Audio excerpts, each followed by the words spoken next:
যেটা হয়েছে সেটা একটা কসমেটিক সার্জারি হয়েছে, অর্থাৎ শোভাবর্ধন হয়েছে, কাজের কাজ কিছু হয়নি।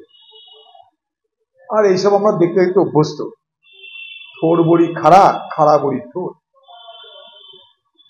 একটা পুলিশকে সরালো, যেমন সন্দীপ ঘোষকে আরজিকর থেকে সরিয়ে ন্যাশনাল মেডিকেল কলেজ, তেমনি গোয়েল সাহেবকেও একটা পদ থেকে সরিয়ে আরেকটা বড় পদ।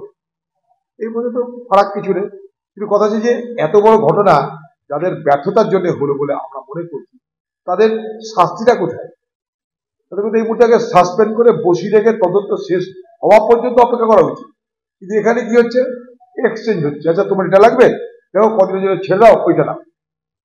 এক্সচেঞ্জ অফ পোর্টফোলিও হচ্ছে, এক্সচেঞ্জ অফ পজিশন হচ্ছে। অর্থাৎ মুখ্যমন্ত্রী শুধুমাত্র সুপ্রিম কোর্টের কাছে মুখ রক্ষার জন্য এবং আন্দোলন যারা করছে সে আন্দোলনকারীদের ভাবমূর্তি যাতে সাধারণ মানুষের কাছে আর আগের মতো না থাকে, তার জন্য নিজেকে প্রমাণ করার চেষ্টা করছে। দেখো, আমি সব শুনছি, সব করছি, সব শুনছি, সব করছি, কিন্তু কিছুই করছি না, কিছুই শুনছি না। বাংলা টুডে নাও।